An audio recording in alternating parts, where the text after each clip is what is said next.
gardeners, welcome back to my channel. So in today's video I actually teamed up with Josh's Frogs once again, and they sent me all the supplies that I need to set up a new enclosure. And this enclosure is going to be for my Gargoyle Gecko Sunny, and I'm really excited because I've never done an upgrade for a Gargoyle Gecko before, so it's something a little new for me. There's like one cricket that's so loud right now. So as a lot of you guys know, if you follow me on Instagram, I'm actually downsizing, and I found new homes for a lot of my geckos just because I feel like I have too many and I wanted to upgrade all of them. Initially, when I got all of these geckos, I had the intention of breeding all of them, and I thought that a 12 by 12 by 18 was sufficient for an adult. And after growing my babies out and realizing that a 12 by 12 by 18 is just not what I personally think is big enough for a crested or gargoyle gecko that's an adult. So I just wanted to be able to give all of my geckos 18 by 18 by 24s, and I do not have the room to do that in this house. So I had to downsize, and that's just something that I chose to do because I want my animals to have the best life possible. So that's what I did, and I found new homes for Echo, Hannibal, Cookie, Delta, and Shasa. But anyway, in today's video, I'm going to be showing you guys how I set up a basic Gargoyle Gecko setup.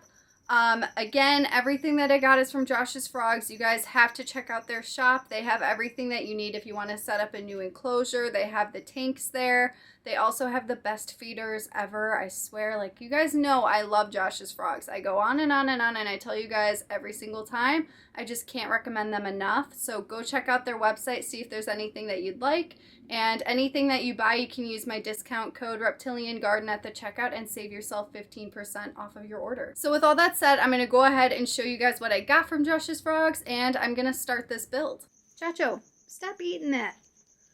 Alright guys, so I just got my package from Josh's Frogs, and there is a glare. So this is one of the very first items that I got from Josh's Frogs. This is just a cork background that I'm going to use for my enclosure. Yes, are you being needy? Yeah? Okay, no. Alright, so we have the cork background. I have the enclosure here, which actually came here like a couple of days ago. So this is an 18 by 18 by 24. And then I got this cute little note. I am their favorite customer, so that is the best thing ever. I love Josh's Frogs. You guys know I go on about this every single time. So I got some fake plants, and these are the large ones. So they're actually like pretty decently sized. Like, they're kind of huge, which is perfect for that enclosure. Definitely going to need it to fill it out. This is going to be for a Gargoyle Gecko, and excuse the mess. Like, I was wrapping presents for my nieces, and this whole section is very messy. We just have some more plants, so this is another one of those.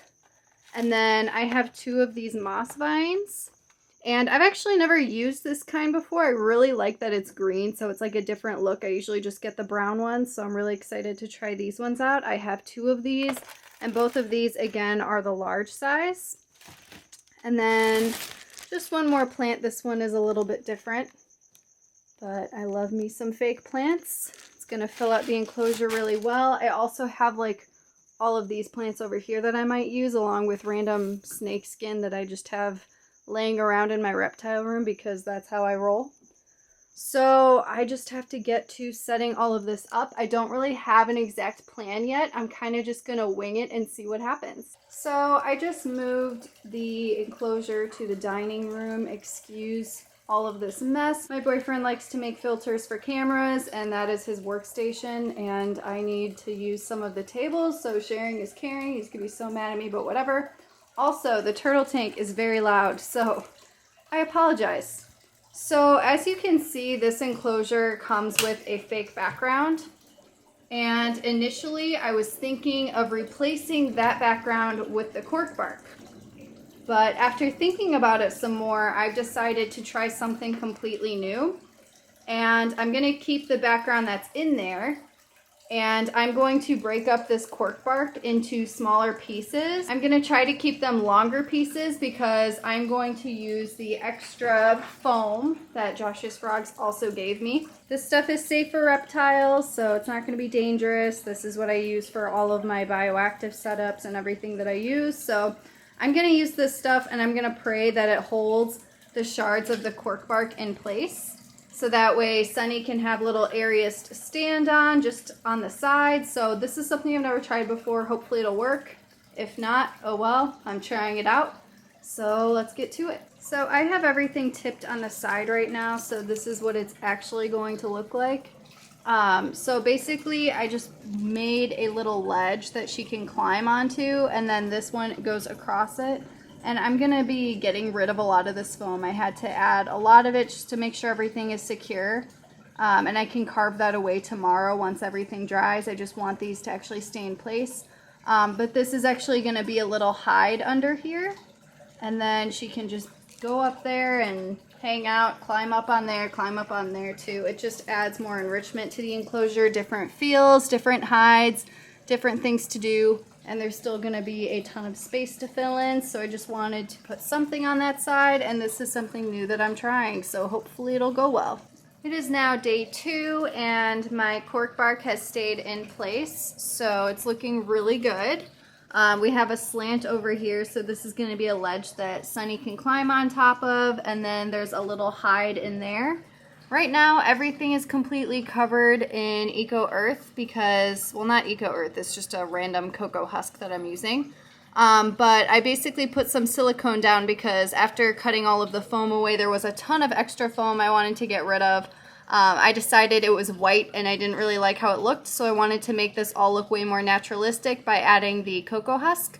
So I added silicone one, which is safe for reptiles and amphibians, and then I just added the cocoa husk on top of it, and now I need to let this sit for another day to dry, and then I can finally finish everything for the setup. So it is now the next day, and my little shelf that I made has worked. It is over here. It's tucked in these plants. So Sunny can actually climb up right on here, or she can hide in here. I'm going to do a side view if I can. So there's a side view from the other side of what it looks like. I have a lot of foliage going on, so it's kind of hard to see everything, but I want her to have a lot of hiding places in the enclosure. So I'm using paper towel at the bottom just because I don't want to risk for any impaction, because I did have a lychee die from Eco Earth and I just don't want to risk it again. So I wanted to make a naturalistic looking enclosure that's also just pretty basic using fake plants. So we have one fake plant here, another one there, another one there, another one there. This is her feeding ledge where I put her cups to eat. This is the moss vine, and I actually wrapped other vines around it, so it's just like really filling up the whole enclosure, and there's just a lot of foliage and green going on. And then in the back tucked over there is her lay box, because she does lay eggs, so she needs to have that available for when she's laying her eggs. And so yeah, that's pretty much everything. I really like how it came together. Now I just have to add Sunny to the enclosure and it will be completely done. So this is Sunny right here, and this is going to be the new setup for her. So now I just have to put her in her new setup and we'll see if she likes it. And she just jumped into the pile of vines everywhere because there's just foliage everywhere in this setup, and there's going to be so many different places to hide and different things to do, so hopefully she'll be very happy in here. I'm going to try to get her to just check out her new ledge and see if she likes it. She's like, what is this?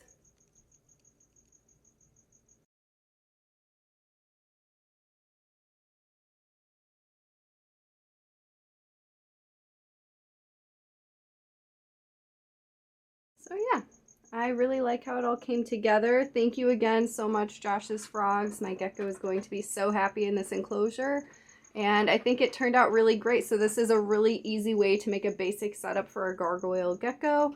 You don't always have to go bioactive if that's not something that you're interested in and you don't want to do the work for the background. Then you can just do something as simple as this.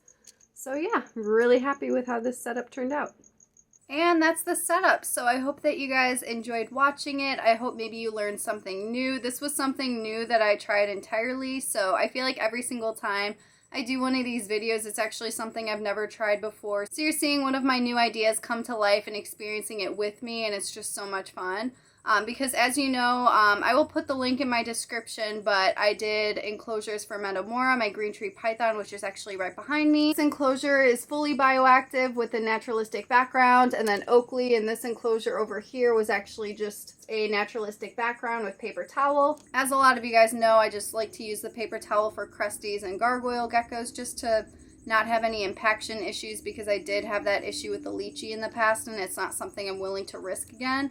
So I find that it's still fun to like make something look a little bit more naturalistic, and that's why I wanted to make a ledge for Sunny with a little hide, because you just need to add a little touch of something, like a little bit of nature, a little bit of enrichment. It's good for the animals, and it makes the enclosure look better too. So again, remember to check out Josh's Frogs website, because they have everything that you'll need if you want to set up your own enclosure, whether it's basic or bioactive, you want a naturalistic background, whatever the case may be. They also have the best feeders of all time, so go check them out.